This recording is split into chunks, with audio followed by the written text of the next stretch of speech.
at this. Oh, you're kidding me. Marcus, are you going to try to beat Bret Hart with a sharpshooter? Yes, he is. Are you kidding me?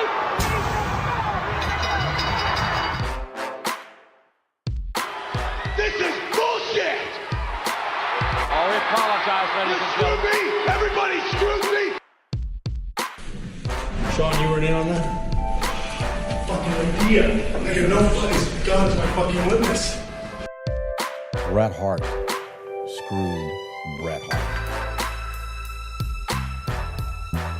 Ladies and gentlemen, it is now time for the Royal Grumble. I'm your host, Graham, and sitting in the corner to my left, it's Daryl. Nah, mate. Sitting in the corner to my right, it's Dan. Hi. We don't have any time to talk about ourselves this week. No, I've just been tinfoil in the room, though. You're lining it with tinfoil, so they can't get us. Yeah, of course, yeah. Yeah, it's Conspiracy Theory Week. It's your favourite week, isn't it? I fucking love it. It's such a favourite week of yours that, in fact, you have an opening contest for us, don't you? Yeah, come up with the wackiest wrestling conspiracy theory that's not Montreal. Right, Dan, go. So, when WWE people first signed to NXT, they have blood taken as a blood test. Yeah. And everyone knows it's for a blood test. It's obviously for a blood test. But there's a slight theory that maybe it's for other means. So what happens is this blood is taken and it's given to the McMahon family because they feed on it and it makes them more powerful and more rich. However, there's been a few hiccups with it in the past few years. So, you know how Shane's disappeared and came back all grey and everything? Yeah. That's because he weren't getting the blood supply for a few years. He weren't getting that fresh newbie wrestler Because blood. he were on the outs, weren't he? Yeah, he were on the outs. He were over in China. He weren't getting that fresh blood, so he's greyed up a bit. That's science, But he's not aged that much since he's come back. I know it's only been a year or so, but he's stayed been getting fresh. that blood back, hasn't he? He's been getting the blood back. And that's how we had that match with AJ Styles, isn't it? Yeah. And he's been doing all these big spots and stuff because he feels alive because he's fresh, full of and he knows that if he does blood. fall off the cage and gets he can just get blood from someone. That's why Roman Reigns in there because he had probably had to give him more blood, didn't he? Yeah, exactly. So, but then there's another twist to the story. Okay.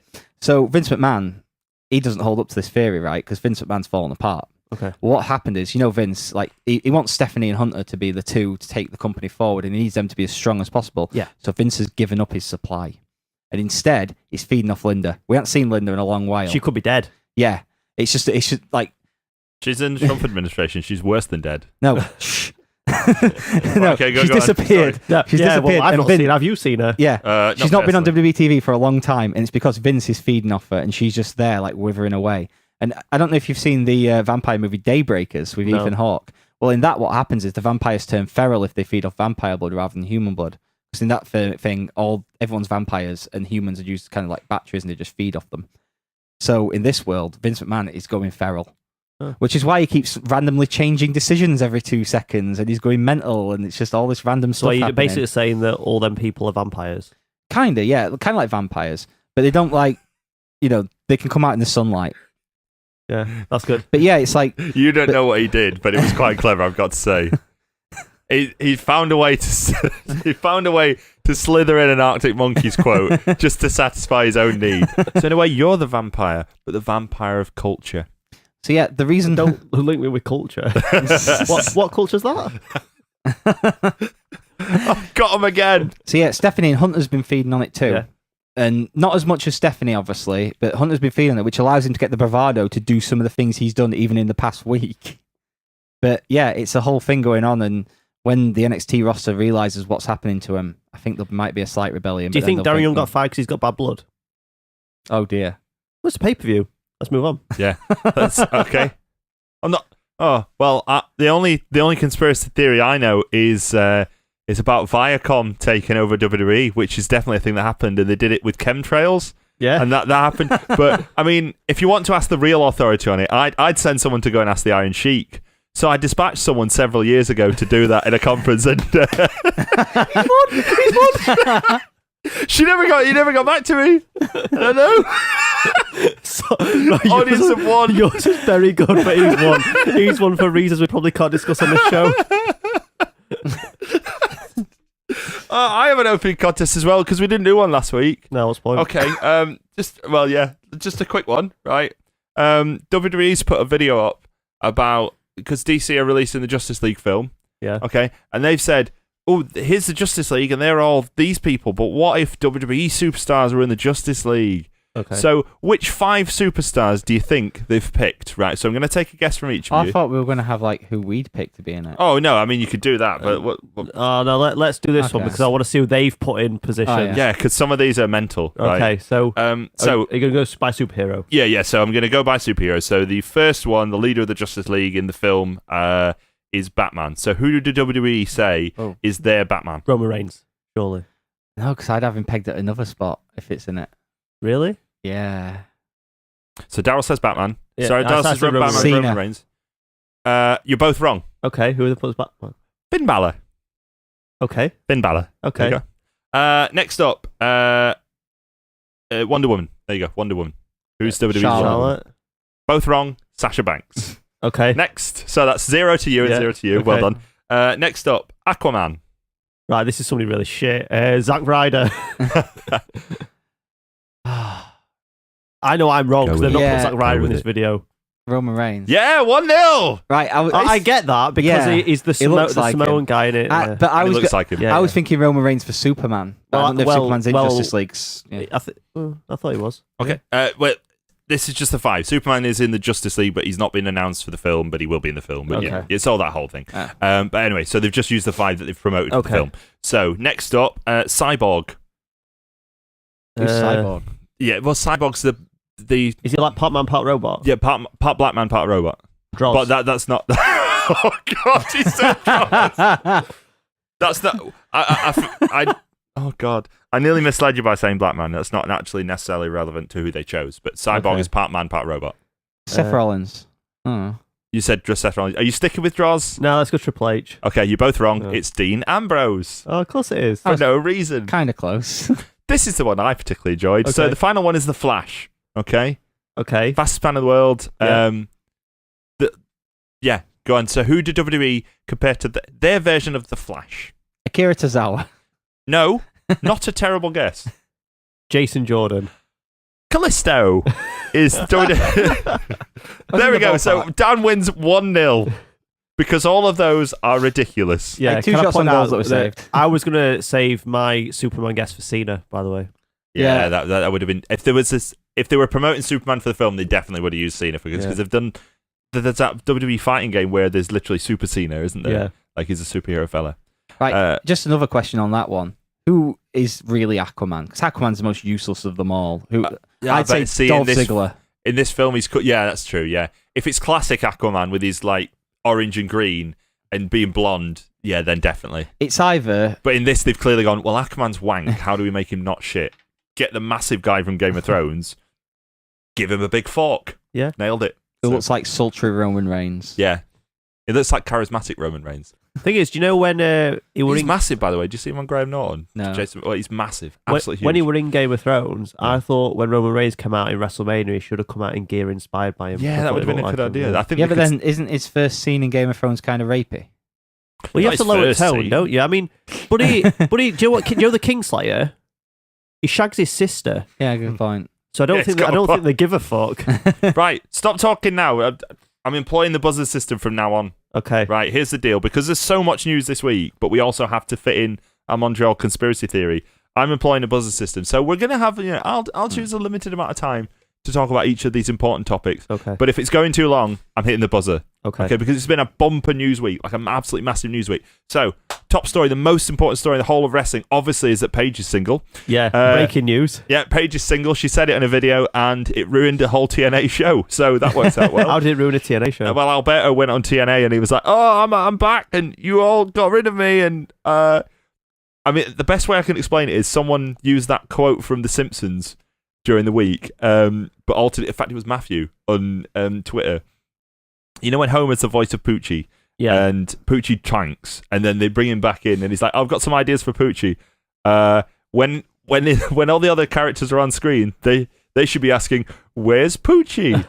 So you just replace Poochie with Alberto. That's pretty much what happened in TNA. They had a main event with John Morrison. I mean, Johnny Impact. Johnny Impact, hilarious. Johnny Impact and Eli Drake, I want to say. And Alberto was like, "Hey, I'm here as well. Hey, I'm waving my hand to wear a scarf." And it was never proven I beat her. Yeah, nobody proved it. That was kind of in his promo. Yeah, really. Like pretty much, it was never proven that I beat her.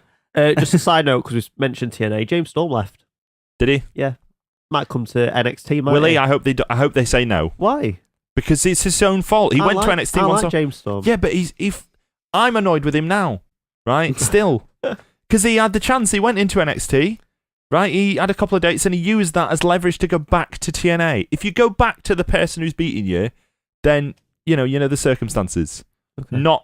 Not tying that to the Alberto thing. God, yeah, I realise how that sounds. I was gritting my teeth in a little Yeah, all bit. right, yeah, okay, sorry. No, maybe not the... a bit awkward. Okay. They're also- she's single. Does that mean she's going to come back to WWE sooner? Because she's going to have to deal with Del Rio. Well, I think although she's got no natural feud now, because they sacked the person that I'm pretty confident they were going to feud her with.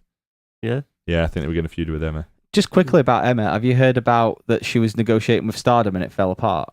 No, why did it fall apart? Because she was asking for it's $2,000 per match, first class flights, and creative control.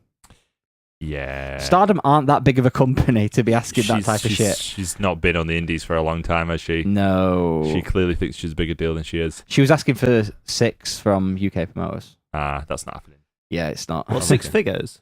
Like, no, $6,000 per appearance. Fucking hell. And she's off her head.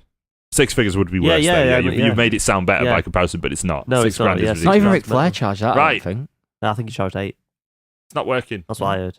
Really? It's not working. Yeah, I heard $8,000, yeah. Right, that's enough on Paige's single. Next thing I've written up on there, Sammy Owens, brilliant. Sami Zayn and Kevin Owens got sent home from the European tour Yeah, there's 2 at a stories. time when they've got no talent. Yeah, there's 2 stories going around about this, isn't there? I don't know which one's true. Well, tell us the 2 stories and we'll decide which one's definitely true. Okay, so one of them was that Sami Zayn did an impression of Vince in the promo when he says, "You're fired." Yeah. But then I don't know why that will get Kevin Owens sent home unless when they got backstage, Kevin Owens stuck up for him about it. Or Kevin Owens went back and hit, wait, he did a great impression, didn't he? You're fired. Oh, that's the point. I'm never going to work for WWE, am I? No, never. Oh, it's over. The dream's over. What was the other theory? That they didn't get beat up by New Day when they should have done. They ran out of the ring. Yeah, I've gone back and watched it, and that does seem to make a bit of sense. Because it all seems a little bit sort of disjointed at the end of that match. Yeah. I remember thinking it was a bit weird that Kevin Owens flew in and then flew out at the time, but you don't think about these things, do you? No. You just go, oh, that's a bit weird, carry on. But then, there's no sort of bump and feed or whatever, they're protecting themselves. I don't know. They've got a rep for being hard to work with on occasion, but that is from Jim Cornette, so we don't... Yeah, I'm not fucking having Jim Cornette say, No, exactly. Although I bet he's loving it. He's probably doing his own podcast right now. Does he have a podcast Yeah, still? he does, yeah. Yeah, he'll be talking about It's it. a bit political. Yeah. It's a bit racy at times. What with Jim Cornette? But racy's not... I meant to say a bit racist at times. Yeah, that's what I was saying. Yeah. I'm still disappointed I've not seen the uncensored picture of his penis. So if anybody can tweet us that'd be great. Please. Yeah, at Royal Grumble Pod, and specifically tag it for Daryl. No, just put hashtag peniscast. Do you know that you're the only person on Twitter right now actually soliciting dick pics? Am I? Yeah. Everyone else is definitely not soliciting dick pics. No. I don't give a fuck. Yeah. I want a celebrity's dick pic, please. Well, yeah, you're the only one who actually wants them instead of just being sent them. Yeah. So that seems to be what's happening now. Yeah, if the rumours are true that they're just trying to sort of keep their characters alive, I understand why they did it, but they still did the wrong I've got thing. a conspiracy theory about this. You know that everything in wrestling's a work? Obviously. Right, so Which we're going to discuss. Right, so this is a work. And Yeah. at the end of the Survivor Series pay-per-view, they're going to come and ring the bell with Daniel Bryan and screw over Team SmackDown. Oh, Montreal style. Yeah, Montreal 20 years on, innit? Yeah, great work. My question to you is this, though. Go on. Why would that get them sent home from the European tour? It's a work, though, innit? So, Why? They were already low on talent. yeah, but Shane, it's a work, innit? Yeah. Devil. It must have been something... I'd have been 666. pissed off if I'd have going to Leeds house show, considering... I'd have been pissed off too because I'd have been going to Leeds. So Yeah. that's Yeah. the worst part about Were that. it in First Direct Arena? Yeah. I've been there to see a gig. I couldn't imagine a wrestling show being in there for the way it's laid out. It's all laid out weird, isn't it? I Well, must admit, it's like a theatre in a way, but I must admit, I'm sort of intrigued by it in the sense that I can't imagine how it would work either. no. I've literally seen a way that they suggest to configure it for. They said a boxing event, but obviously that's. Yeah. But I can't imagine how they do it either. So I Yeah. don't know. Maybe they top off some of the. Or maybe they just come out the door. If it's a SmackDown show, they can top it off, can't they? Yeah, Fuck that's me. true. Just Yeah. there was a quick thing as well yesterday in the queue. A guy from Belgium had flown over for the shows I was at, and he was asking where we were from. I said Sheffield. He's like, oh, I've always heard Sheffield's really lovely. People always tell me in Yorkshire, Sheffield's lovely, Leeds is shit. Yay! They tell I'll you tell right, him. my friend. He's a good mate now. Yeah, absolutely, 100%. Can we get him on show? I'll try. Let's go for it. Right. I'm going to hit the buzzer, but I don't think we need to because we finished it. Right, next up, AJ Styles is the new WWE champion. I'm a bit disappointed about this. Okay. Because I had a Maharaja celebration planned for after Survivor Series. I've got to send the elephants back. Got it. Like, I've got Singh Brothers flowing over. They need to go back. Oh, well, that's all right. They're little. You can fit them into one seat. I nearly said something much worse, but I didn't, and that's what matters. Why? Why is AJ Styles the WWE champion? Jinder Mahal isn't. So Because nobody wants to see him versus Brock Lesnar. yeah, There you go. They get a That's better fine. match at Survivor Series, and Jinder can win it back in India. I've got a conspiracy theory about this. Go on then. Doodly-doo. I need a conspiracy theory buzzer. So just make one about... There you are. It's a turkey. It's just for no reason. Um,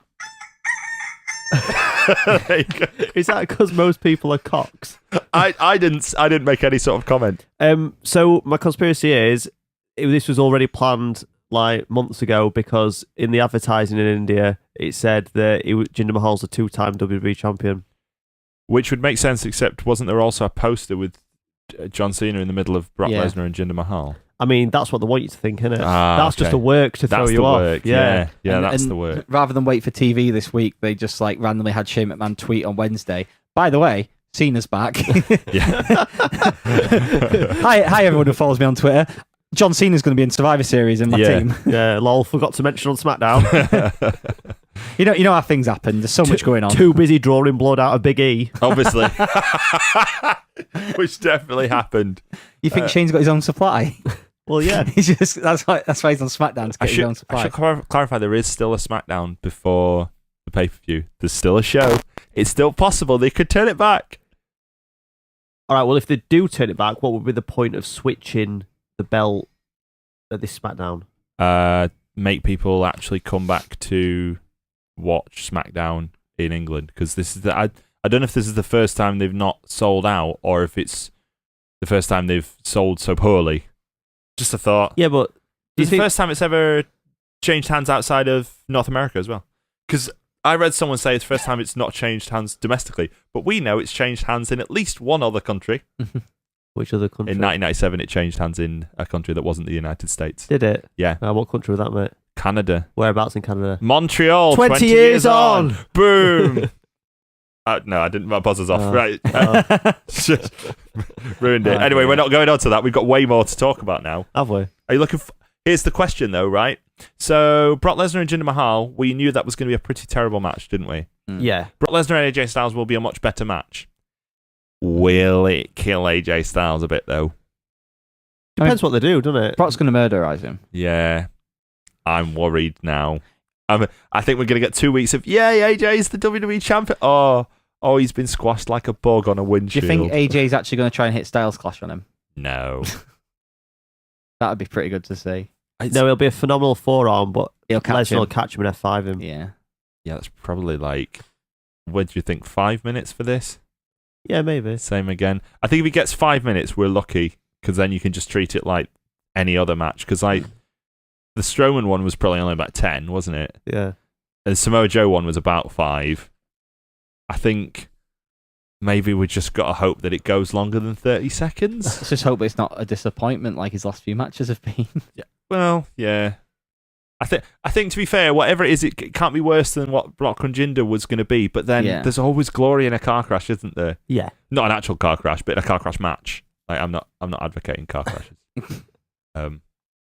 Quick, get me out of here. Buzz yourself. Yeah. Oh yeah, definitely. 205 Live. Pete Dunne was on 205. No, Nope. Pete Dunne. No, Pete Dunne was on Raw. All right, Pete Dunne was on Raw, and a bunch of the UK guys were on 205 Live, and Triple H was in ICW. Yeah, it all went crazy for us this week, didn't it? This is all related. This is why I'm here, frankly. So we do it chronologically. Yeah, so on Sunday, ICW were at the Tram Shed in Cardiff. That's how fucking ridiculous this is. The Tram Shed. And they had Mark Dallas doing a promo in the ring with Pete Dunne. Did they? Yeah. Promoter gets Mark involved. Dallas were in it, yeah. And Pete Dunne mentions the fact that he's like, well, Mark, I'm not your only friend in WWE, am I? He's like, no, you're right. I have got a few other friends in WWE. Triple H, get out here. And then Triple H's music hit, and everyone goes fucking mental because he's actually in the fucking Tram Shed in Cardiff. Yeah. The weirdest part about it is seeing Triple H's music hit in an ICW like arena. Yeah, it's mental, isn't it? It's absolutely bizarre.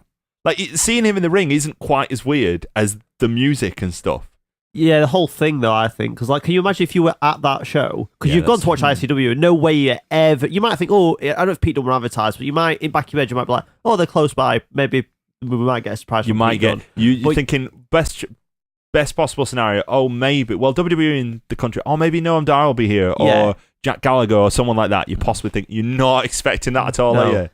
Got my fingers crossed for progress on Sunday because Jack Sexsmith's got a mystery partner to announce. Oh, Hunter comes out. aren't they home by then? Now I feel like they might be. I don't want to ruin it for you. A man can dream. A man can dream. That's happening Triple right H is now. I think Triple H is already back in America, to be honest. Actually, no, he's not because he went to a different conference. He went to a conference somewhere in Germany. I knew he left the country. He did leave the because country New though, Day yeah. went on to that tour. But it's didn't alright. they? You could get somebody else. Be Yeah. Jack Gallagher or someone. You know, Could be could interesting. be Drew Gulak. No, we're not doing the Drew Gulak. It'd be fun. Report. No, he went on TV this week. Good. Yeah. Yeah, they didn't fly him in, did they? Now, Jack Gallagher, he needs to get his rep back in Manchester after 205 Live, but we'll talk about that in a second. Right. Well, to talk about no, we won't. We'll talk. Oh, about we'll it right go back now. Yeah, So we'll talk 205 about Live Pete was Dunne in a like minute. the UK special, and they had Enzo at the beginning of the show cut a promo with a lot of the guys, and it was really, really shit. Was it? Apart from like the one little line that Enzo gave to Tyler Bate. So he said to Tyler Bate, "I like your face." Right, and you don't understand this, Graham, do you? Why he said Not at that all. to him? Not a Right? clue. We're all about the sleaze. Right. So, Liv Morgan off of NXT Right. tweeted Tyler Bate, "I like your shirt," and he tweeted her back, "I like your face." That Enzo Amore was just ripping the piss out of him. Liv Morgan is Enzo's ex. Right. Oh, that's super awkward. Yeah. You know what? I don't care if he ripped the rest of them for the rest of it. That's all right. He wins just for that. Yeah, but does he though? Because if I were Tyler Bate, I'd just be like going, "Yeah, done her though." So I don't know if he has done her. That's a legend. Well, Yeah. this Might show not was have. like a great way showing how to completely kill a crowd that is actually trying to get into your thing. Because Enzo did a good job. People were chanting boring and giving him heat, and he was just like going, "Oh yeah, cool, yeah," not like giving him any shit back or selling it at all. So the crowd just stopped chanting and stopped making noise. And then Jack Gallagher came out, and he's from Manchester, and this is going to be a big thing. They had him come out and cut the promo talking about how he's bigger than Manchester and stuff. Yeah, because he's a heel. Yeah, but she's a he, heel. but he didn't get booed for it or anything. He just Right. got That's because it's 205 Quiet. Live. like he didn't get any heat That's for their it. fault It was for just- having 205 Live as a concept. Yeah, and then they had the tag match. It's with- especially just especially daft to film 205 Live after SmackDown when you're international, so it's all going to be taped anyway. Just do it before. Yeah. Do it before anyway. Obviously, we've said this many times, but especially when you're in UK, Yeah, it don't do matter, it does first. it? No, it don't matter. Do it first. So Carry there was a tag match with James Drake and Joseph Connors versus Mark Joseph Andrews Connors. and Cedric Alexander. And Mark Andrews was the star of that match by far. He looked really good. He looked more like a WWE guy than Cedric Alexander did, who's been there for a year. Like in terms of like playing to the crowd and getting over and stuff. And Cedric Alexander was just a guy against two other guys. I like Mark Andrews. Yeah, it's Yeah. alright. isn't it? Yeah, really good. he deserves his spot in WWE, like And- full time. Yeah. Admittedly, I don't know whether you're better off being an independent wrestler as part of the UK division who occasionally works for WWE, or whether you're better off being on 205 Live. I guess you'd have to ask Neville. If Well, you can find Neville, please. We've got Gaza looking out for him with some chicken and some fishing rods, but beyond that, no one else is looking for Neville. The main event was Tyler Bate versus Enzo, and it was a bit crap, and Enzo just got beat. And It was all right. Tyler Bate got beat. And Yeah, it was a bit ashamed. Tyler Bate got This Yeah. whole UK thing, it's a bit shit, isn't it? Well, it's basically it's not turned out to be what we thought it was going to be. Like, It's exciting in places like the Triple H thing. Like, Yeah. obviously, he's only come out because Pete Dunne's there and everything like that. But it's a bit shit. basically, Like, the worst thing that happened to that was World of Sport getting pretty much Yeah. cancelled. yeah. like, I don't think because Oddly enough, after they got involved with Impact, Impact managed to ruin two companies this year. it's just, I think if they had like a show over here in the UK, even if it was like on a Freeview channel, just something that a lot of people could access. Free sports, maybe. Yeah. Well, did you guys see the Pro Wrestling Insider thing about all this? No. Apparently, they've approached ITV saying, well, do you still want to do a wrestling show? Because we've kind of got one you can have. And there's talks ongoing. Okay, well that'd actually be amazing. Yeah. WWE World of Sport, that'd be fucking phenomenal. Can you imagine? Yeah, because my point about all this is that Tyler Bate comes on telly. Yeah, we know who he is, but like most kids in crowd are like, "Who's this knobhead? Like, where's Cedric Alexander? And where's right? Drew I'm not being funny. yeah. This is exactly. This is what right there. You are. You're getting buzzed just for saying, "Where's Cedric Alexander? Well, why isn't Grand Metalik here? Well, let's talk about like the one major. Where's success. Arya Davari? The one major success. Bring of back the, Mustafa UK Ali." division. The biggest success of the UK division is Pete Dunne, and he was there in ICW with Triple H, and then fucking shows up on Raw, doesn't he? They showed up on Raw. They fucked that up, didn't they? Oh yeah, They really did. Here's Pete Dunne's music, and here's Kurt Angle to announce Pete Dunne. Hello, I'm Kurt Angle. And Well, I thought, because he wanted to be a part of Shield one week, I thought he just wanted to be Pete Dunne this week. He comes out in singlet, doing fist at face and Yeah. everything, mouth guard and everything, holding. Well, he wouldn't have a belt tang in his teeth though. He'd just have to like have something else. Did you notice they announced Pete Dunne at 205 pounds? Just saying. He's the bruiserweight, isn't he? Yeah. Pete Dunne, cruiserweight division. That's what that. Well, it probably will be. They've got another Pigeonholed. new guy coming into 205 Live as well. Have they? Well, apparently they've signed Spud. Oh Which is yeah, I think I a read that. fucking Yeah, that's good hilarious news. story. You'll just like this one. I'm bringing this up now. This is great. So, Spud had some visa issues this summer. It was known in some circles, maybe not known in others. He's had visa issues. So TNA have worked really hard to get his visa issues sorted, get him back into the States, get everything sorted for him. And then as soon as they finished it, got it all paid for and everything, mate, can I have my release? Yeah, sure. He's off to the WWE. So long, Spud. Yeah, you'll Work until the end. he'll be fine as 205 Live fodder. Yeah. I don't see him getting much further than that, but No, unless but they, like, I really like Spud. Yeah, Like, I I like used him. to Spud's talk to him brilliant. quite a bit. Where'd you back talk in to him? the day At 1PW. I want PW. Yeah, I know your money. There you go. Not like we were mates, so I used to just chat with him every now and again, and I thought he was alright. He was. It was just a met time for me when he didn't even know who I was, so I quite like him. Yeah, he's always been a decent guy. He was like one of maybe two pushed British guys at the start of 1PW. Yeah, It was him and Darren Burridge. yeah. 3 if you count Doug Williams, which I don't. He's really smart in terms of like how he thinks about the business and everything. And I've got 1 or 2 stories I can't tell on here about. Okay, well, maybe you'll tell them one day, which you almost definitely won't. Speaking of Doug Williams, not speaking of him at all, I'm just finding an excuse to transition to Japan. I didn't have like racist music or anything, don't worry. This is probably the actual biggest news of the week, even though it seems like an age ago now. Let's build it up to it, because this Power Struggle show last week, there was a few big moments on it for people who follow. Hands over the buzzer, so make sure you do it quickly. So it'll be the Young Bucks versus Roppongi 3K at the Tokyo Dome. They announced a bunch of Tokyo Dome stuff. Excuse me, you don't get to bong. I've got to pause it. I might have a bong on here. Let's have a look. Carry on. They continue building Naito versus Okada even for the main event of Tokyo Dome.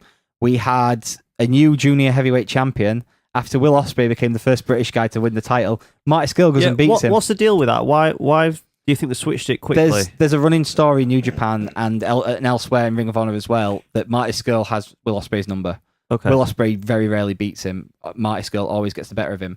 But that set up a 4-way at the Tokyo Dome, which is very, very rare. I would say, is this unusual for Japan? There was a 3-way a few years ago, but Finn Balor was in that 3-way, which is how long ago it was. So yeah, 4-way is really strange for it, including Hiromu Takahashi and Kushida. Tanahashi defended the title against Ibushi in an absolute classic. And at the end of it, we got the debut of Switchblade, which is the returning Jay White. Yeah. So what's the deal with this? Like, why does he come back and get a title shot? I don't understand. Well, it's kind of the same thing they did with Okada, where you've got a young guy, you send him out on excursion so you can get more experience elsewhere and stuff, and then you bring him back with all the fanfare in the world. So where's Jay White from? He's from Australia originally, I think. Okay, where's he been? He's been in the US, he's been in the UK quite a bit. As Jay White? Yeah. And now is he wrestling as Jay White or a Switchblade, or is it like Switchblade Jay White? Switchblade Jay White. Okay. And then, he beat up Tanahashi at the end. Yeah, because I was going to say, Hiromu Takahashi was a similar situation. Yeah, he was a time bomb, weren't he? Yeah, he was a time bomb. He was called something, God, the name... I forgot it I as know. well. Kamitachi. Yeah, Kamitachi, and he was in Mexico for like 2 years. Yeah. They did the same thing with Evil. Roppongi 3K have just re-debuted. They were over here for What Culture and Rev Pro a few months ago, just doing their old gimmick. You can't say What Culture. Okay. So yeah, I can't say What Culture. There's a lot of stuff like that. But then there was another big piece of news. Omega defended the US title against Trent Barreta in a really good match. And after the match, we got a video announcement. With a countdown. Yeah, with a countdown. And all of a sudden, Chris Jericho appears on screen. Right, which is fucking mental. Yeah. Because like they've been doing this thing on Twitter, haven't they, for a while? Yeah. But like, I'm sure I speak for you both when we all thought that it was going to be on that cruise. Yep. They were going to have a match on yeah, that cruise definitely. that Jericho's doing. Yeah. Not the fucking Tokyo Dome. Yeah, I mean, they still might have a match on the cruise, but Yeah. like, The return match or something. yeah, but yeah, it's in fucking Yeah. Japan. Have you heard the like background story on why this apparently happened? I have, but tell it to Yeah, listeners. so Jericho went to Vince and Hunter and was like, "Oh, I want NXT on my cruise and stuff. It'd be really cool. We'll get all the NXT guys on, put shows on." Now you're 8, Jericho. Fuck off. Like, I've heard Fozzy. Yeah, to be fair, if he said, I don't want Fozzy to be there, they were like, yeah, Fozzy, you're going to be there. What's that, Linda? You need me to drink your blood? Sorry, I'm just... Sorry, mate, I've got it.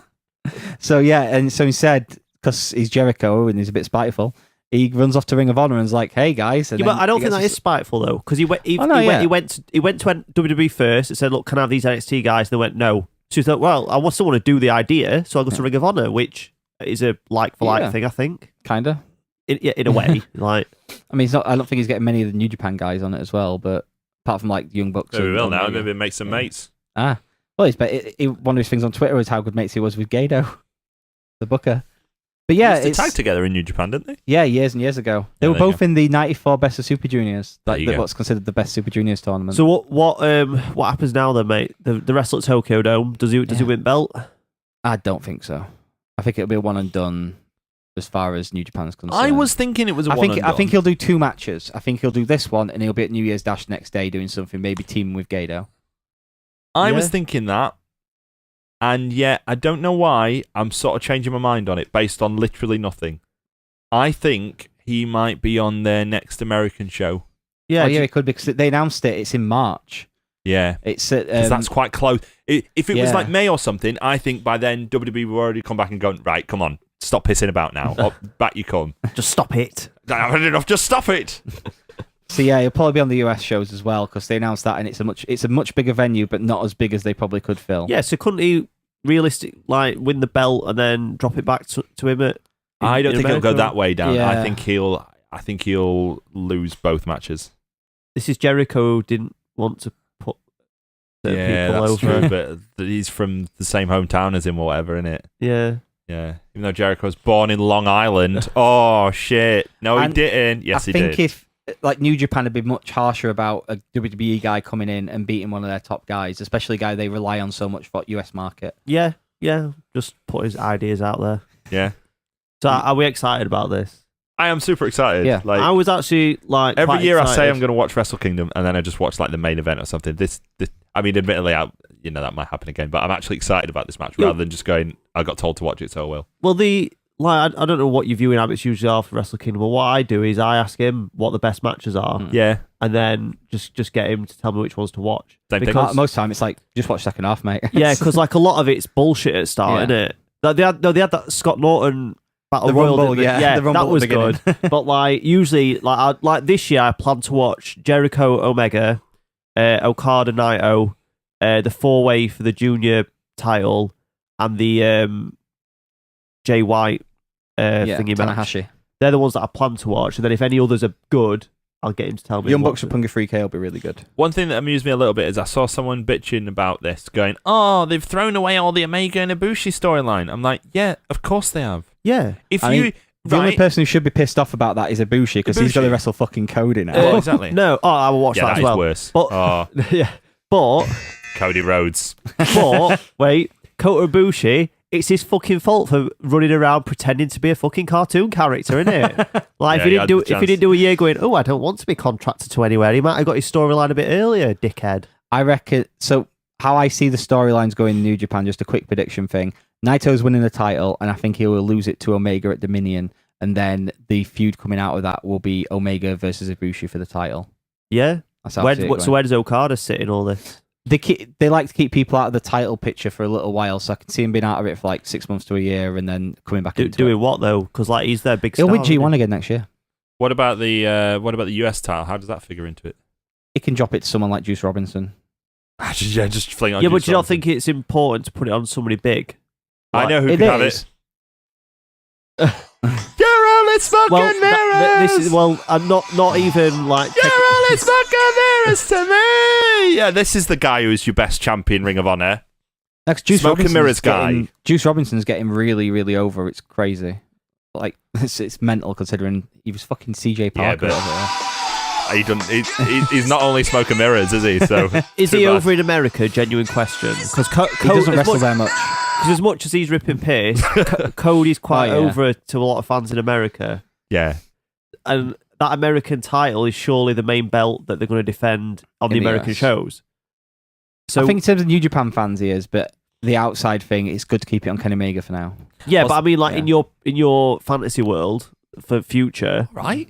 no, because it is, isn't it? Oh yeah, Like, like his fancy book. like if Omega is going for main belt, like is it common to be double champion in Japan? Would he have to No. drop it? he'd drop it. Yeah, so he'd have to drop it to somebody worthwhile in America, wouldn't he? He could Yeah. just drop it to anyone. But Cody's got the Ring of Honor title, so how would that... Would the Two different companies. I know, isn't but it? would they not affect each other?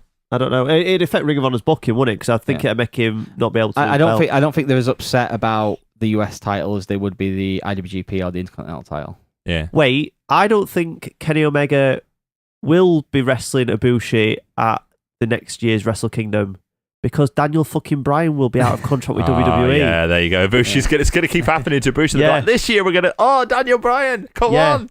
In you come. Yeah, no, not fucking seriously. Yeah, no, I It'll think, be at King I of Pro think Wrestling you're or probably something. dead right. What? Do it at King of Pro Wrestling before in October. What matter? Oh, the Ibushi match. Yeah. Yeah, that's more likely, yeah. A can see that Sumo, happening. I think that'd be Sumo Hall. I think Sumo Hall was where they had their like legendary hour-long match in DDT, so that would work out well. That'd be nice. Anyway, wouldn't it? I've got a on the road report because I was at. Got to say music for it. Sorry, no, yeah. I It was like, whoa, you're only on the road. Yeah, there you go. So I was at New Japan Rev Pro Global Wars in London these past 2 days. Oh, yeah. They're my favourite shows of the year. I went last year, gone this year again. Absolutely brilliant both days. I did the meet and greet and stuff as well this time. I got to meet Suzuki, and he was How really was the meet and nice. greet? It was all right. Like we were only in there like 10 minutes because we were only meeting like a few people each. How much did it cost you to get into meet and greet? $5. That's all right. Yeah, I was saying, Yeah, like, and then that's- for very good. an autograph and a photo, it was 15 quid. I think I paid a tenner for the Pro Wrestling Noah one a few Yeah. years back, so that's pretty good. Yeah, so like, and it was £15 per combo with each person, unless you got the ultimate pack, which was like 130 quid or something. Wait, so how much did it cost just to get a photograph? Just a tenner. Okay. That's kind of like standard nowadays. Yeah, I Unless it's Matt thing is, Riddle who will just take photos all well, day long. Yeah, I have an issue with people charging for photographs. That's just If it's part of like a proper meet and greet and stuff, then I understand it. But if it's just like Matt Riddle just at his merch table, just happily taking photos of everyone. What I think there should be a thing where if you buy something off the merch table, you get you can get a photo for Well, free. like I've got my shirt on right now. It's a Yeah. Matt Riddle t-shirt. Yeah. Yeah, I bought a t-shirt and I'm like, can I get a photo as well? Yeah, mate. And he cuddled into me and everything. It was weird. What it nice? Did you, Yeah, yeah. You want a party? Did you smell That'd be the second time a wrestler has offered me weed. That'd be good. Only the second time. There you go. Did you smell his long hair? I didn't smell his hair. I imagine it No. smells like L'Oreal. No, he had his. Oh no, he didn't have a hat on. No, ignore me. Did So you yeah, if you didn't have his out, did you run your fingers through his long golden locks? no. Oh. But yeah, I met Suzuki, Yuji Nagata. What do you think he is like Yeah. Lenny from Advice of Men? He's going, I just want to feel your hair. What are you talking about, you nutcase? It's just Matt Riddle, isn't it? And also Tetsuya Alright. Naito, who's fucking ridiculously nice and stuff and awesome, and he let me hold the briefcase, which is Oh, cool. I saw that picture actually. Yeah, I look like a sinister creep in all the pictures, really. He did That's his how I funny felt. eye thing, didn't Yeah. Yeah. Yeah, Becky thinks that his eyes like actually wider on one side now from doing that for the last like 3 years. Well, like he's built up his eye muscles. Yeah, but there was a guy in the queue in front of me who did that pose with, and I was like, mate, you shouldn't be doing that one because it's kind of like a racial thing. Why he does it? It's a whole thing. Yeah. It's like, so anyway, the actual shows, both shows were absolutely brilliant. First night in York Hall, second night in Walthamstow, which is fucking northwest, middle of nowhere. I know where it is, so don't Yeah. It's like halfway between Arsenal disparage and Tottenham. Walthamstow. Yeah, It's like the battlegrounds if Arsenal and Tottenham have a fight. it's near Leighton Orient's ground. Yes, There it you go. is. There's signs for Leighton Orient all that place. Yes, there It's are. weird, even though no one goes there. So all the fans around there are Arsenal or Yeah. or Tottenham. Probably or, Tottenham. probably now. West Ham now as well, because I reckon Yeah. they'll be somewhere around there now. The Olympic Stadium's not too far. So like the quick highlights of night one were Matt Riddle and Desperado had like a surprisingly good match because it was kind of like a bit of a styles clash, that one, but it turned out really, really good. The match that's talked about a lot off this show is Keith Lee versus Tomohiro Ishii, which was fucking ridiculous. It was so good. Is Keith Lee massive or is Ishii tiny? Because I saw a picture. Bit of column A, bit of column B. Keith Lee's like 6'5" and built like a brick shit house. He's like 300 £300 legit. Like he's huge. And then Tomohiro Ishii's like 5'7", 5'6" maybe. Where's Keith Lee from? He seemed to appear Texas. But he seemed to appear out of nowhere. He was wrestling for 10 years and he was always told like, oh, you got to wrestle like a big guy and stuff. And then eventually, because he weren't getting many bookings, thought, fuck it, I'm just going to do what I want, which is ridiculous power moves and moonsaults and shit. And now he gets bookings all over the world and he's one of the most like over indie guys. And he's ridiculously good. And he sings his own theme music as well, which is another boast. Yeah, I'll play that later. It's great. Okay. That match was absolutely outstanding. That show's already on demand as well. They uploaded it like 3 hours after the show finished. Where can you find it? Revolution Pro on Demand, Rev Pro on Demand. Okay. Is that part of the Pivot Share thing? Yeah. Okay, cool. And then the main event of that show was Minoru Suzuki and Zack Sabre Jr. versus Will Ospreay and Goto. And it was hilarious seeing Minoru Suzuki and Zack Sabre Jr. in full dickhead mode stretching Will Ospreay for 20 minutes. It was just those two like giggling to each other. Like there's a moment where Will Ospreay hit Suzuki with a proper hard chop, and you could see it marked him instantly. And Suzuki didn't even budge, just like looked down, laughed in his face, and then just slapped him as hard as he could around the face. Like, don't fuck with Minoru Suzuki. That match was really fun. It ended with Will Ospreay getting the victory over Zack Sabre Jr. to set up their match on the second night. Night two, the highlights of that one, there was a really good match between Josh Bodom and Rocky Romero. I've not been a big Josh Bodom fan in the past, but this match was really good. But it had one moment. It got a bit hairy in there because Josh Bodom's got a bit of reputation of being a bit of a loose cannon and a bit crazy. Who's Josh? Is he an American guy? No, he wrestles in the South. I think he's from Manchester originally, but he lives down in Portsmouth now. And there was a moment where him and Rocky Romero started pretty much stiffing each other, and Rocky bloodied him up. And he shouted at him, "You fucking nonce." Bear in mind, Josh Bodom was taken off of the Global War shows last year for a disciplinary issue backstage. What? Hold on. Whoa. Hold on. So Josh Bodom has had a few issues in the past. He got the shit beat out of him at PCW. About, like, are we? No, he's just confirming the theatre. Like, I don't know. No, he's a bit of a dickhead sometimes backstage. Okay. He was told he wasn't going to be on Global Wars for a disciplinary issue. He cut a bunch of promos for PCW, which pissed off T-Bone and Rampage, who beat the ever-living piss out of him, like legitimately beat the fuck out of him. I haven't seen the promos, but the story is online. Oh, you failed in WWF, man. But yeah, they both beat the piss out of him, and the match had to be ended really quickly. Okay. Because they were pissed off at him. And he called Rocky Romero a fucking nonce in the middle of the ring. So that was a bit weird. We got Matt Riddle versus Minoru Suzuki, which is like a proper dream match for wrestling geeks. And it was everything you'd want it to be in terms of like, it was like an MMA fight where they were just beating the shit out of each other. It was really, really, really good. And then, you know what's really like an MMA fight? An MMA fight? Yeah, there you go. Well, Suzuki's the guy who invented Pancrase, so he's kind of... Yeah, but weren't that like worked? No, Pancrase was a bunch of pro wrestlers. No, it's not like Inoki who's like, oh, this is all martial arts. Yeah, wrestlers can... Look, do a DDT on him. Pancrase was legitimately a bunch of pro wrestlers who went, we should do this for real. Oh, okay. That's what Pancrase was. It was just a bunch of guys going, I'm fed up of like calling moves, let's just beat each other up. Like going the opposite way of how wrestling originally did. But yeah, that was a really great match. And then the main event, Will Ospreay and Zack Sabre Jr. had one of my favourite matches of the year. Because Will Ospreay can counter things that Zack Sabre Jr. does in a really unique way because he does loads of ridiculous flips and stuff. And they had an absolutely amazing 25-minute match that built up so well. Eventually, Zack Sabre Jr. got the win with a ridiculous submission. And Suzuki Gun came in the ring afterwards, said that they were going to take over the UK next year. And Matt Riddle came out and challenged Zack Sabre Jr. for their next show at the York Hall in December, which I'm also going to. So yeah, absolutely amazing two shows. I'd recommend anyone who has a passing interest in British wrestling or Japanese wrestling to go to Global Wars. Cool. There we go. We talked a little bit about one of the changes for the Survivor Series card. Now, hopefully these other two changes will stick. But they've confirmed a new match, I believe, yesterday? Yes. They posted a thing about we're going to get the Shield versus the New Day. Which is going to be great, I think. Although I'm a little bit confused as to why they bothered confirming it now when surely they could just have done it in Raw. Yeah, well, maybe I don't know.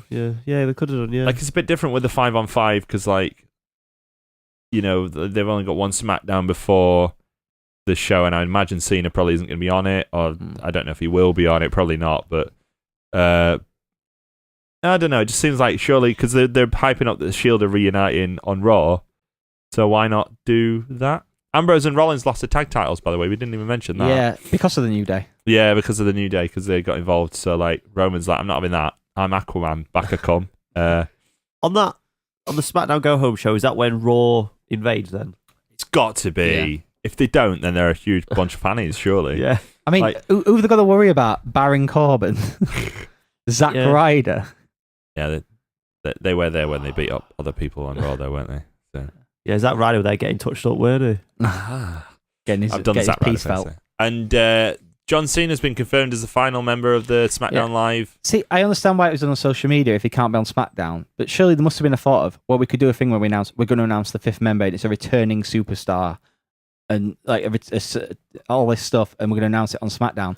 Because there's going to be at least a few people who curious watch. Depends what they want to do on Raw, doesn't it? If they want to maybe hype it up on Raw, if they get, I don't know if Raw gets more viewers, but if it does, then they might want to say on Raw, or you can see Cena at Survivor Series. Yeah, and I think they're going to take that off on Raw as well. I think Angle's going to be like, oh, he's a free agent, he shouldn't be fighting for either one.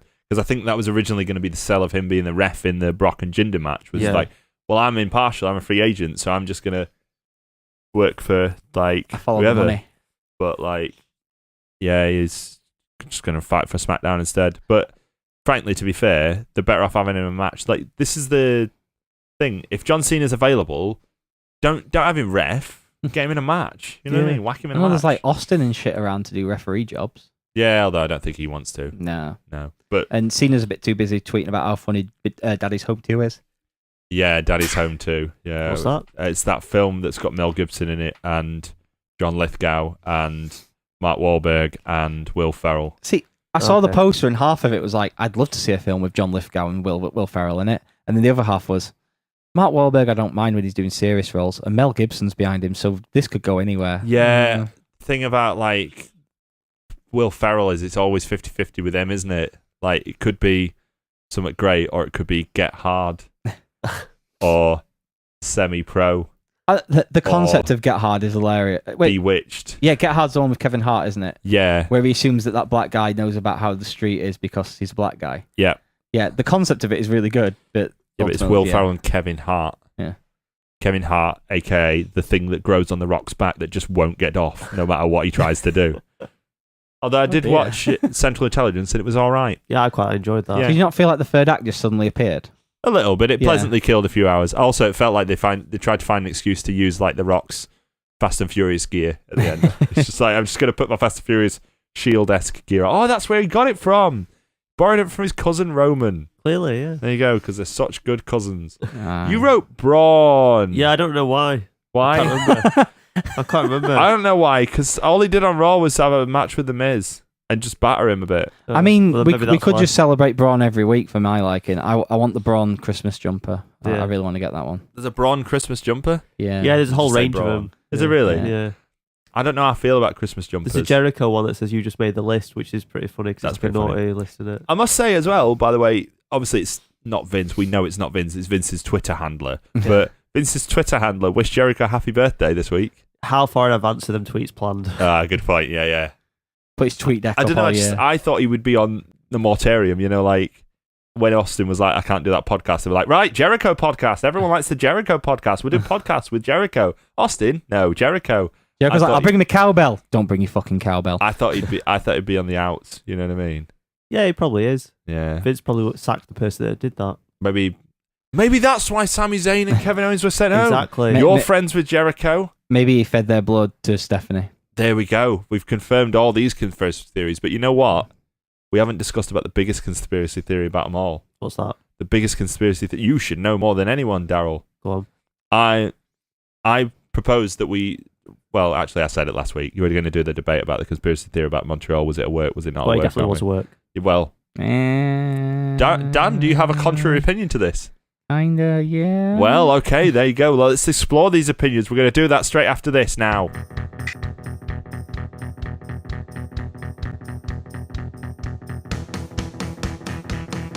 This November, the Royal Grumble podcast presents Montreal 20 Years On. Tune in on the 5th of November for Career Mode Heart Foundation 1997, where we take a look at the Heart Foundation's rise and fall in the WWF during 1997.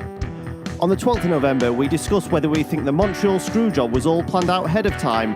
In the Grumble debate, was the Montreal Screwjob a work? And on the 19th of November, we review the full pay-per-view where the notorious event took place, Survivor Series 1997. That's not all. We will round off the month on the 26th of November with a look back at this year's Survivor Series weekend, including NXT TakeOver, War Games. Expect all that and much, much more during the Royal Grumble podcast presents Montreal 20 Years On.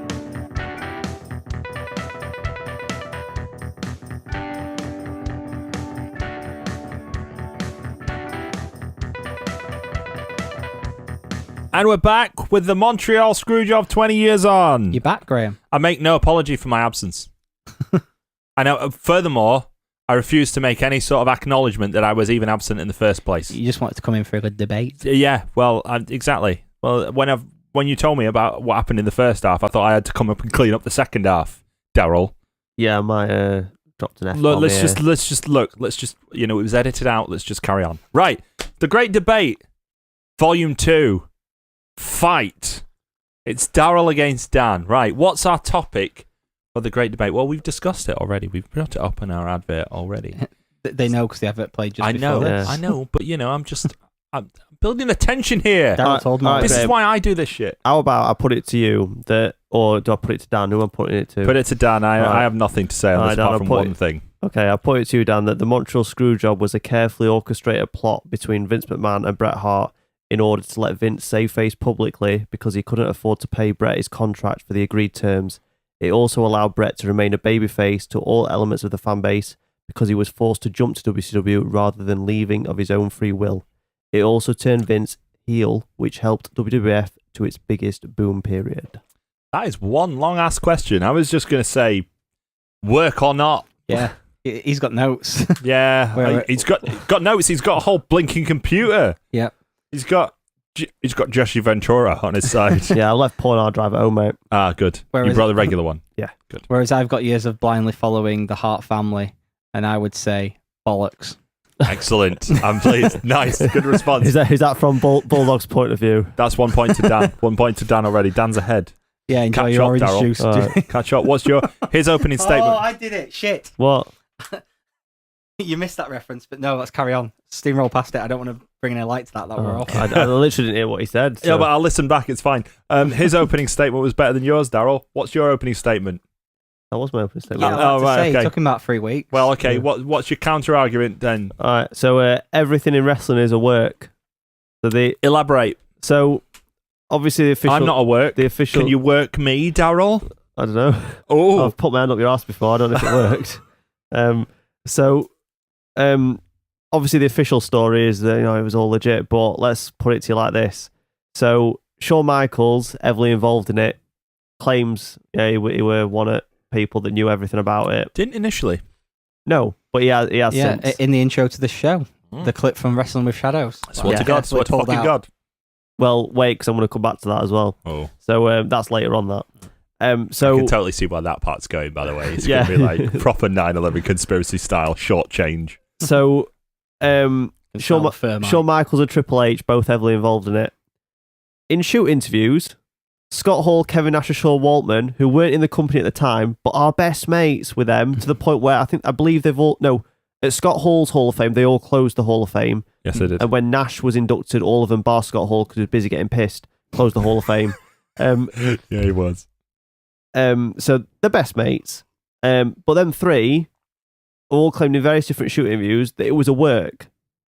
So surely if you're going to tell anybody, like you tell your best mates, wouldn't you be like, yeah, actually we're all in on it. Okay, just on the Kevin Nash one quickly. I was watching Kevin Nash Timeline 97. Yeah. And on that he does pose this argument that it's a work because there's no way Vince would allow footage of him coming out like looking rocked and stuff after Bret apparently knocked him out in the dressing room and all that stuff. But then the guy who hosts the show, Sean, I can't remember his name, he just goes to Kevin Nash, well, what about when we're on TV next night with Black Eye? And Kevin Nash just goes, no comment. So he knows he's full of shit and he's just saying it to line people up and just to get a story going. Yeah, does Kevin Nash have a history of lying? No. Really? No. Really? When did he ever lie? Didn't he do a whole segment on the TNA show where he claimed he was the best drawing champion in WWF history? That was a work. But was it, or was it real? What's a work and what's real? Whoa! Well, everything in wrestling's a work. That's the point. That's the thing that I'm Here's the posing. thing. Everything in wrestling is a work, except when it isn't. And I know I haven't done much prep for this. However, I did happen to get a few copies of the Wrestling Observer. And in one of those copies, I just can we have a remembered- show where we don't talk about Wrestling Observer? Not for this one. No, this is not vital. for this one, because Generally, I agree with you, I but I'm happen with to you on have this. given myself notes for this because I've got a list of famous World Wrestling World Title double crossers showing all the times when this bullshit happened before. Okay. Boom. So we've got Frank Gotch versus George Hackenschmidt. Yep. We have Wayne Munn versus Stanislav Zabisco. Yep. We've got Joe Stetcher versus Joe Pesic. Okay. We've got Jim Londos versus I can't pronounce that one. Don't count Do you them. want me to pronounce it? Antonio Inoki versus Bob Backlund. Yep. We're getting more towards the modern era now. Bob Backlund versus the Iron Sheik. Wendy Richter versus the Spider Lady. That's a really famous one because that was famous awful person, fabulous Moolah. Takada versus Trevor Burbick. Before we go on to Takada versus Trevor Burbick, where Big Trev got screwed or Takada got screwed, whichever. That Wendy Richter one intrigues me. Where did that happen? Which company did that happen? That happened in the WWE under the. Oh really? Yeah. Who was in charge? Who was in charge of that company Vince at that time? McMahon. Really? Okay, so there you go. Bret Hart, being from a wrestling family, being that his dad was a promoter, if somebody was refusing to drop the main belt in Stampede, do you not think Bret would know that that person will get screwed? Yeah, going into the thing. So going into it, he would have known he was going to get screwed. So you're telling me walking into there, he was like, "Oh yeah, I want to get screwed." No, because he was in on it. Well, according to Bret Hart, he tried to make as many things as possible to make sure it didn't happen. Apart from getting put in his own finishing move. Yeah, that was dumb in hindsight. Yeah. Especially considering the point when Bret tells Shawn, "You're putting it on wrong." So Shawn switches his legs back round to make sure he puts it on correctly. But then he's already got his ankle ready to pick. Do you not think, though, that particular detail... See, that particular detail to me tells me it's not a work because, and here's why, it's Bret the Hitman Hart. He's so precious about his own sharpshooter that he told the other guy how to do it right because he's so precious about it that he just wanted the match to look good and he wanted it to be right. Well, he wanted the screw job to look good. Bear in mind, he also... On last week's show, we talked about Bret Hart versus The Undertaker. That was the first time anyone had powered out of the sharpshooter. He'd been in the WWE for 10 years at this point using the sharpshooter. The Undertaker was the first person in 1997 to power out of it. What's that got to do with anything? It goes more towards the thing that he's very precious over that move. He's protected it up to this point. Yeah, so he didn't tap out to it, did he? So why in a work would he allow someone to pull it on to make him look stupid? Yeah. Because Bret Hart's the ultimate at not wanting to look stupid at any time because he takes himself so seriously. Did he not look stupid at One Night Only when Bulldog got beat for the belt after the DX were interfering? Sorry, and then... who got beat for the belt? What? Who got beat for the belt? At One Night Only? Yeah, who got beat for the belt? Bulldog. Is that Bret Hart the Bulldog or just Bulldog? I don't understand what... So it's not Bret really. It's not Bret, is it? It's not Bret directly. So he's a little bit like that. I mean, he's like, when sentences are formed, there's a bit at the end where I get to say the rest of it. All right. So like, Another point for and am I Dan. debating you or him? Well, another point for Dan. So. I'm not playing. I'm actually not playing. Go on. No, we'll move on to the next point. I know the point you were going to make is throughout the match, the DX continually attack and interfere in the match where the Hart Foundation don't. Yeah. They stay backstage. Bret would have stayed backstage because he genuinely didn't know that's how the match was going to go, and he had just wrestled The Undertaker and went straight to get in the showers and stuff and only learnt about what was happening as the match was coming to its conclusion. So he came back out in his ring gear. Yeah. Yeah, because he realised that he was needed for the last bit. Okay, no, I'll give him a point for that one. That's one to Daryl. We've made many references to Bret's book and how some bits might be suspect. Yeah. So everyone wants to take credit for it as Of well. course everyone wants to take credit from it. It's one of the most infamous moments in wrestling history. Yeah. It's the thing that kicked off the Attitude Era and changed the landscape of WWF. Everyone, of course, wants to take credit for it, like they want to take credit for the creation of Austin or the fucking NWO. Like, people always want to take credit for the shit because wrestling is carny as fuck, and people will always try and take credit for shit. Right, who specifically? Because I'm interested to see who is it that wants to take credit for it. Okay, so I've got here Jim Cornette claims that he brought it up in a writers' meeting with Vince to double cross Bret by putting Shamrock in the match to guarantee getting the belt back. So Jim Cornette counts as one. Okay. Russo claims it was his idea in some shoot, but I can't find the quote, so you can call me out on that because I can't find the quote, but he does. Okay. I have an interesting... that's the only thing I've got to add on this, but I will come back to that in a minute. Triple H claims that he came up with it, and I'm pretty sure Shawn Michaels backs him up on that because he says that he's the one that just says, why don't you double cross him? And then I want to say that Bret said it was Gerald Briscoe's idea. I might be wrong on that, but somebody did say it was Gerald Briscoe's idea. I can correct you on 2 points there. Go on then. So the Hunter one, Hunter has never outright claimed that he was the one who came up with it, but many other people have pointed towards him as being the one who said, if he doesn't want to do business, we'll do business for him. Yeah, that's the one. The Gerald Briscoe one was when they were coming up with the idea, Gerald Briscoe went to Shawn Michaels' hotel room and taught him some moves in case Bret decided to shoot on him in the match. Yeah, I've heard that, actually. So he taught him some hooking moves to get out of the situation. On the Russo thing, the only thing I have to add at all is, apart from obviously mugging you off, because that's essentially my goal in life, is Foley says that when he did his little shit-fit walkout, which we'll probably get to at some point, because, let's just rip on Mick Foley for a bit. He says he slagged... That's right, zip up that... Why are you wearing that T-shirt 2 weeks in a row? I've got the China gear on underneath as well. Oh, but I mean, you wear that everywhere, though. Well, yeah. It's leather, it can shower with. Obviously. Oh, God. You laugh and then you have the image. He said he shouted at Russo on the way out, you should be ashamed of yourself. And Russo basically said to him the next time he saw him, is that, oh, you really upset me by saying that. I didn't have anything to do with it. Now, obviously, with it being Russo, retroactively, he's like, hey, bro, I had the idea for the whole thing, bro. Attitude Era Vic Venom, bro. But that makes me think, no, he probably didn't have the idea and he's a liar.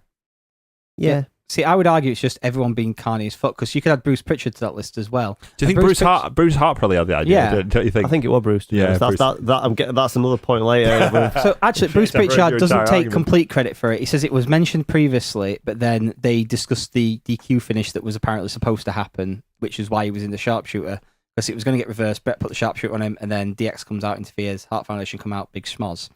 It's just an incident of everyone wants to be part of this. Even though by the accounts of people who you could actually trust, there was only, Vince McMahon, Gerald Briscoe, Pat Patterson, Shawn and Hunter who knew this plan was going to go ahead, and maybe Sergeant Slaughter. I mean, I think it was Vince and Bret, to be honest. See, I don't believe... It goes back to the thing we were saying before. First off, Bret takes himself way too seriously. And I know in that sense it can also work in the opposite fashion, that he takes himself so seriously that he would keep this secret for 20 years. But at the same time, after all the damage it caused and everything, and the amount of stories about it, the main thing that comes across isn't the work thing. It's this same narrative about this small group of people deciding to do business for themselves. So, what about all the Hearts hating each other except for Owen? Because this is a theory. So in Bret's mind, it'll make Owen a bigger star, and so Bret leaving WWF and leaving Owen as the one person with the name Hart on the roster would open up potential main event feuds with Shawn Michaels, Triple H, and Vince. Now, obviously, it's not how it ultimately played out, because Shawn's a massive cunt. Which will openly admit to that, because why not? Yeah, I think we've said as much. But in Bret's head, he's like, Owen can't go to WCW and get as much money as Bret could. Vince were in a contract dispute with Owen anyway, so Bret gets the money he wants, leaves an angle for Owen. Because if he just left, there wouldn't really be an angle for Owen. It'd just be like, oh well, this is Owen Hart. But because Bret got screwed, it then opens up Owen to have that main event run. In the aftermath of the Montreal Screwjob, WCW did present Owen Hart with an offer should he be able to get out of his WWE contract. When Vince found out of this, he contacted Bret and threatened to sue Owen, Bret, and anyone else involved in offering this deal to Owen, which is the correct thing to do because they were tapping him up. But WCW did offer him a deal during this time, but it wasn't for the money that the WWF were paying him, with all the house show dates and stuff like that on top. Yeah, so it wasn't for the money because they couldn't offer it him, but that's what I'm saying. That so he couldn't get that money in WCW. Yeah. So but there was a deal offered after the screw job happened. Yeah, much like there was for all the Hart Foundation, weren't there? Yeah. Like all of them got offered it. So with the Hart family hating each other, this Funny is like they gave Jim Neidhart, and WWF didn't try and stop him in his contract, didn't it? Yeah, they let him go, didn't they? They weren't like, Jim, please don't leave. Join So- DX for that one night when you thought you were going to, according to the storyline. Brett never really says that Jim or Bulldog hates him. It's always the wives who are his sisters, and there was always issues with them growing up, I believe. Because Brett was kind of like the golden child of the family. He was the big star and stuff, and he believed other people in the family resented him for that. What ultimately happens not long after this, so in the build-up to this, not only did they get Jim a job through this, and the reason Brett worked the Canadian Stampede match was because he felt Neidhart's job relied on him doing that match. I'm getting roundabout in my point here. So in the aftermath of the Montreal Screwjob, to why I don't think it's a work, Brett was trying to launch a court case against the WWF. And the reason it fell apart was because they needed the whole Hart family together. And the case was kind of mumbling along, and then the event with Owen happened. And Brett and Martha teamed together to take on the WWF. And they needed the entire Hart family to stick together for Martha and the kids' sake. And even then, they couldn't stick together. Instead, Diana used it to leverage a job for Bulldog. That's how he ended up back in WWF in '99. Because Diana at the time leveraged her position on part of this court case to get her husband a job. Is there any way we could explore what happened to Bulldog in 1999, perhaps in some kind of podcast-based form? Yes, we covered British Bulldog's Career Mode 99 a few weeks ago. Or was it a few months ago now? So go back through the archives and you can find that episode. I'm just here to promote. Yeah, Carry on. he had jeans on. So yeah, as much as Not like... just jeans. Jeans with sometimes boots. As much as like the Hart family hating each other and stuff has been a narrative along with things and could lead towards it being a work, at the same time, they fucked over the widow of their dead brother in order to get their husbands who were drug addicts and had been fired several times and were in no state to compete back in jobs. And they used that court case to get them things. That's how petty the Hart family could be at times. And it makes me think, if they're willing to do that to spite their dead brother's widow, then they're not going to put up with a work to make Brett look good coming out of the WWF. No, because they're not in on it. They're not in on this work. Owen's not in on the work. Brett's in on the work. So in Brett's mind, he's putting Owen over. I feel like if it was a work, the one person who would be on Brett's side would be Owen. Yeah, and look what's happened to him. All I'm saying Jesus Christ. All I'm saying is the Queen and Princess Diana. That's another conspiracy. Is Princess Diana Diana Hart? Or Well, Can you remember last week when we talked about the line? yeah, I think I had a feeling the line might get broken in here. Well, what about all the confessions, like Sean and Vince and all that? Well, then what about that then, Daryl? smoke screens. Yeah. Yeah. I didn't realise you had a one-word answer to that. That's what the man wants you to think, isn't it? We're doing that part now, are we? Like obviously the man You haven't wants... said, is it more likely yet? Like, you're not doing a very good job of this conspiracy theory so far because you haven't said, is it more likely? He's already What's thrown more out... likely? And nodded and stared at me. He really should have done the what's more likely before throwing out that big gun where he ran across the line screaming and hollering. Yeah. I know I was the one who brought up the death, but come on.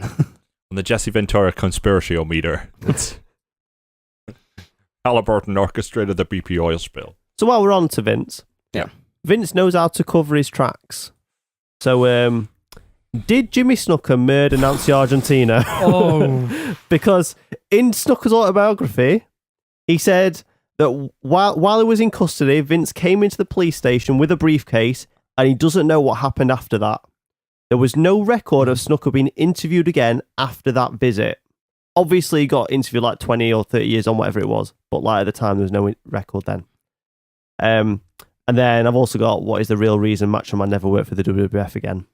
All I'm saying is like he's covered two things up there. Yeah. So he's got. He's It's weird that one thing of those two is the most likely, and it's the one that you wouldn't want to be most likely that is most likely. I'll leave it there. Let's not elaborate any further. What? There's only one that he probably actually did, allegedly, and I don't want to accuse him of either. Not that he'd ever find out, but yeah. Let's move on. So yeah, This is getting very conspiracy theory because we're now talking in vague terms about something that no one really fully understands. yeah. So well done. We're nailing it here, lads. Great. So yeah, Vince. Much like match. No, I know. Vince has been pretty good at covering his tracks. Yeah. But the thing that kind of let him down this one is an independent film crew that he'd given full access to, and the only concession he made was the fact that they couldn't show it on any WCW related network. Yeah, because Vince is the heel coming out of this. So why would he want WCW network to get they it? originally weren't going to film Survivor Series. They were going to stop filming just after SummerSlam. Brett was the one who called them back, which does lend something to yours. Yeah, here we go. I love it. What you're doing is here is you're giving him a lot of Yeah, ammo. I'm convincing him. I'm convincing him. I gave him Just some more of this weed. Just some more of this weed, mate. But he wasn't aware that Brett was wearing a hat in my bag. Vince wasn't aware that Brett was wearing a wire when they were discussing the finish, where they clearly say it's DQ, and he wasn't. Vince wasn't aware of them wearing a wire, and he wasn't aware. Sorry, hold on. Just so everyone knows, he's doing the little, doing the little 2-finger quote. His tone gave up on it. Doesn't work great for the. No, it's audio format. Yeah. Vince wasn't aware that they were filming him coming out of the dressing room. And finally, you've seen makeup jobs on WWE, even at the time in '97 when they want to make out like someone's got a black eye or been beaten up and stuff. Their makeup team is pretty good at making people look realistic, but in terms of injuries, they always look a bit shit. That's a legitimate black eye he's got there. And there's... Yeah, well, you take one for team, don't you? Which leads more credence to the fact, because if you're not going to film the punch, then why would you do the punch legit? Because Shane was in there, I think Slaughter was in there, so maybe Briscoe was in there, and maybe Bulldog.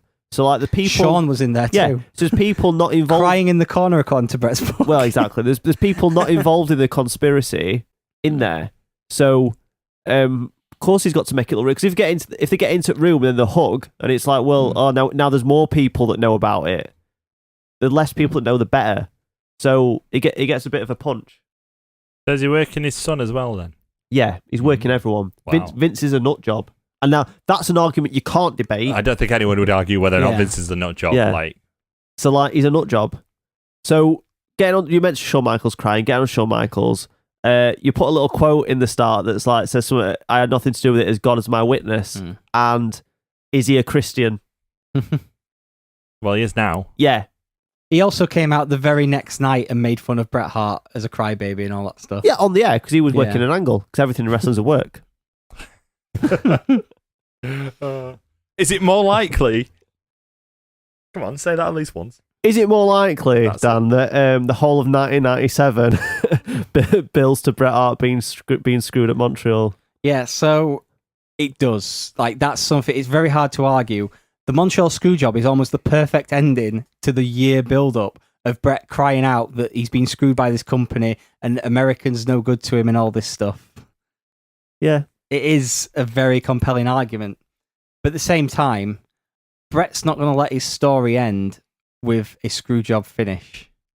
Well, he didn't, because he went to WCW and had a cracking career, didn't he? He really showed them. But out of all the ways he could have ended this story, even though that it makes logical sense to be kind of screwed over one last time, at the same time, he wasn't the bad guy in this situation anymore.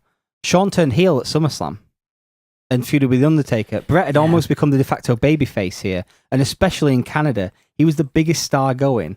So why would he really go out? Wants you to know. Yeah. Let's not forget that. Why would he want to go out as the villain, being screwed over one last time in his home country? Because in his head, he wasn't the villain, was he? Because he was the WWF hero. No, but there's no comeback to that. Did you not see WrestleMania 26 when him and the whole family reunited? You're the ones that you said screwed over Owen's widow. They all reunited, mate. Bruce were there. It would tear to my Bruce eye. had sunglasses on. Yeah. He had the same leather jacket on that he had on at the Canadian Stampede. Leather imitation. Sorry, very much. Sorry, mate. Sergio Ciorcini. So on that, generally, so he signs this expensive contract with WCW. Yeah. And as Bret talks about in his book quite a lot, in 97, he was considering retirement pretty soon. So he signs this multi-year deal with WCW when he's got the intentions of retiring soon. Then what's the comeback at the end of it? Is he going to go, well, I've got a 3-year contract with WCW for all this money, and then as soon as that's over, I'm running back to WWE? As far as he was aware, he was in WCW now, and that was it. And WB might be out of business by the time that contract's up, because that's the way things were almost going at that time. Can I contend something to you as well, Daryl? Sorry, if you want to respond to that first, then I want to. Would you prefer to respond to that or no? Okay. No.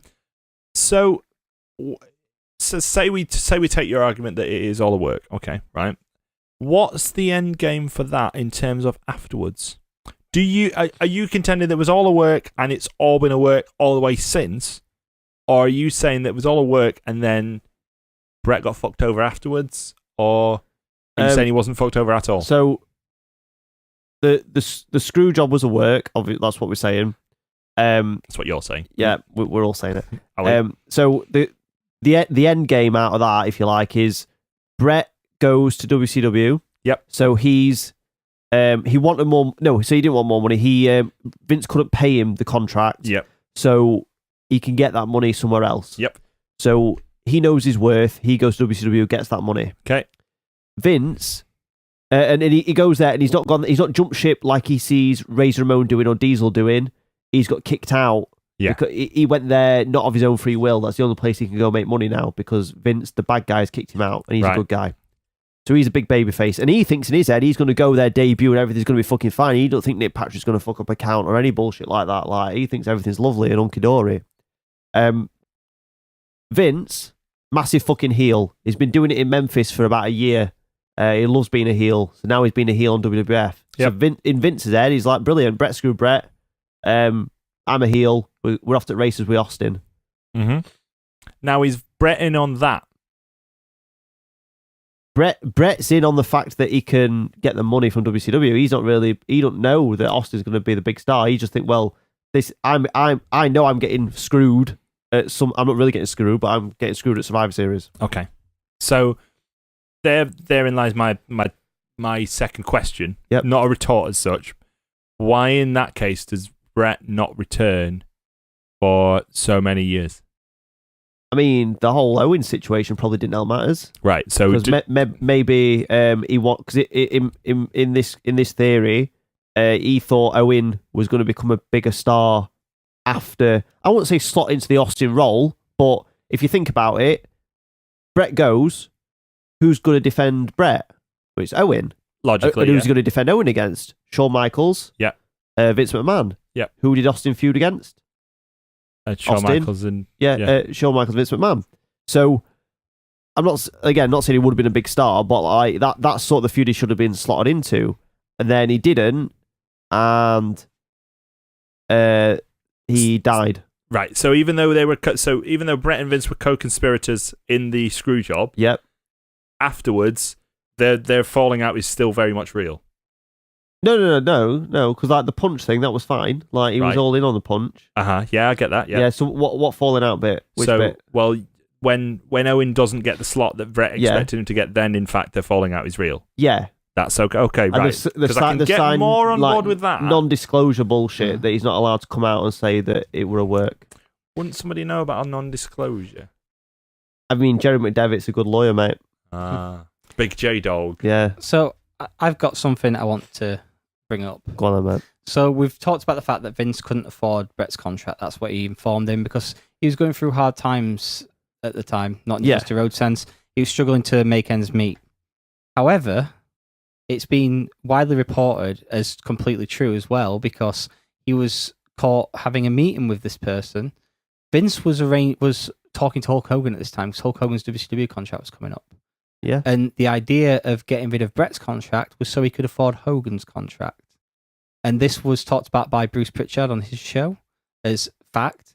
Hulk Hogan had the meeting with Vince in a hotel restaurant where he was photographed, which was Hulk pulling a power play to make sure people knew it so he could get more money out of WCW probably.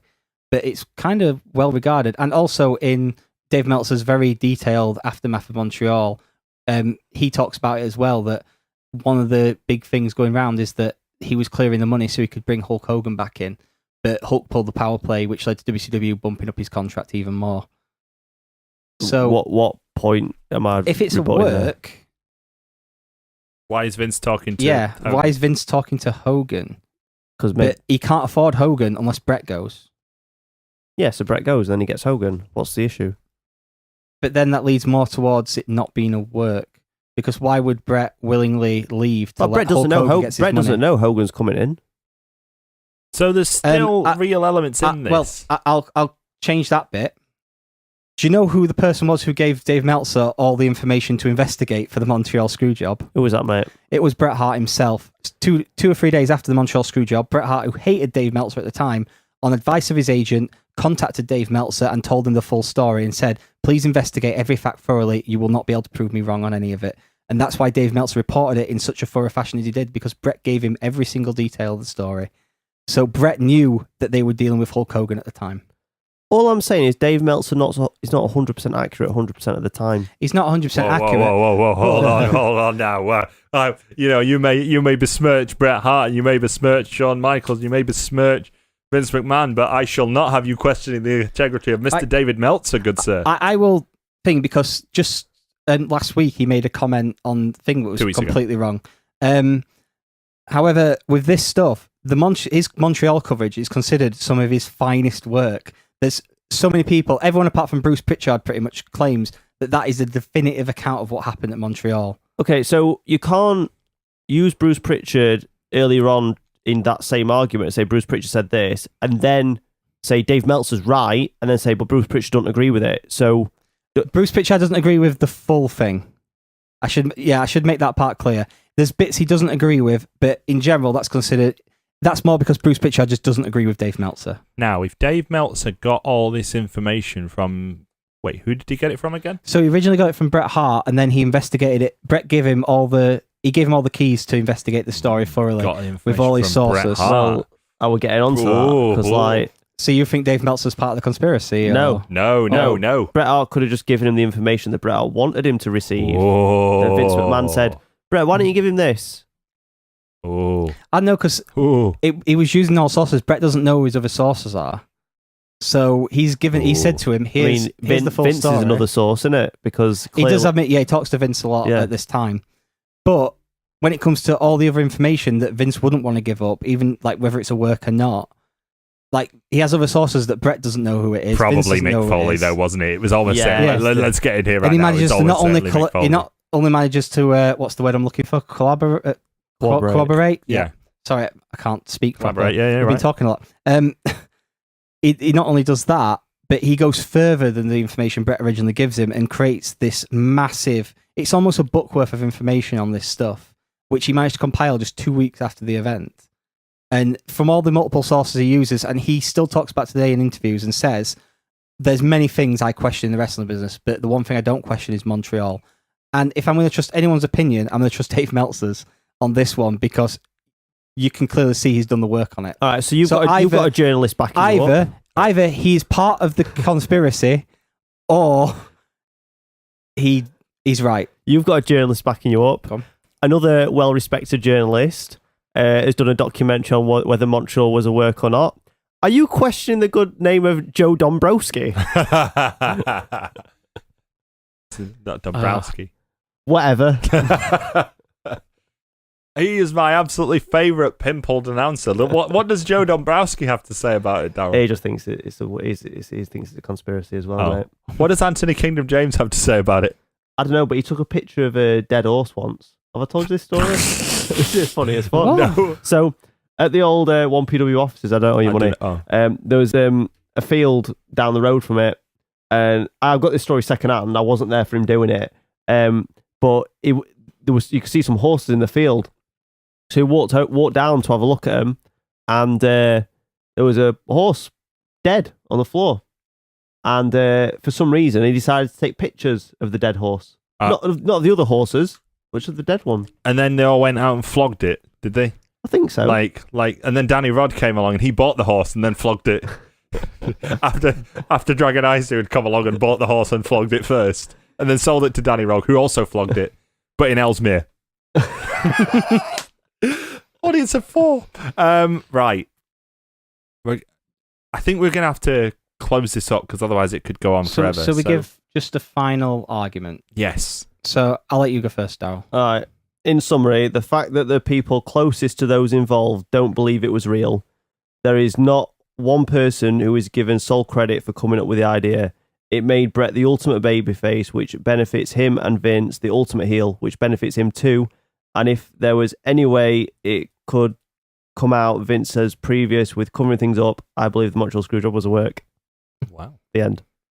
You should have written that down instead of doing it off the cuff like you did. I should have done, yeah. So, my big argument to this would be, I feel like it's gone too long without any proper, solid information that it's a work coming out. And as part of Bret's contract, he had creative control for those last 30 days. So, do you really think Bret Hart, the most serious man in the world, would want to go out like that? I think it wouldn't have gone that way. If it was a work, it'd have been a bit different, where Bret wouldn't have looked so fucking stupid getting caught in his own move and being made to look like he submitted to it. I feel like that's the most compelling bit out of any of the thing. Bret Hart is notorious for taking himself too seriously. There is no way the last thing people saw of him in WWF at the time, WWE now, was him submitting, apparently, to his own finishing hold to Shawn Michaels. I just can't believe that fact. Well, I've considered all these points, and I'm refusing to declare a winner because actually, surprise, I was in on the conspiracy all along to get you two to do this, to do my show, so that I could get the ratings for the show. Bro. Didn't see that coming, did you, bro? He swerved us. So there you go. So put it out to the listeners. What do you think? Have you got any further theories? Is there anything else? Can you tell us what happened on 9/11? Where's the Lindbergh baby? By the way, short changes on Amazon Prime now. Oh. You mentioned 9/11. No, but short change. JFK files, isn't it? Yeah. Something like that. Yeah, we're releasing these files as Trump is releasing the JFK files. So in a way, we're better. We are better than Donald Trump. Yeah, actually we are. Yeah, it's not hard, is it? Yeah. So that's the conclusion of the debate is we're better than Donald Trump. So there you go. I hope that was suitable. But there you go. Montreal, was it a work? Was it a shoot, bro? Was it a shoot? That's the question, isn't it? I think. Did you work yourself into a shoot, bro? I think we need to, because I'm doing that thing that I did earlier on again. I think we need to examine some of the evidence.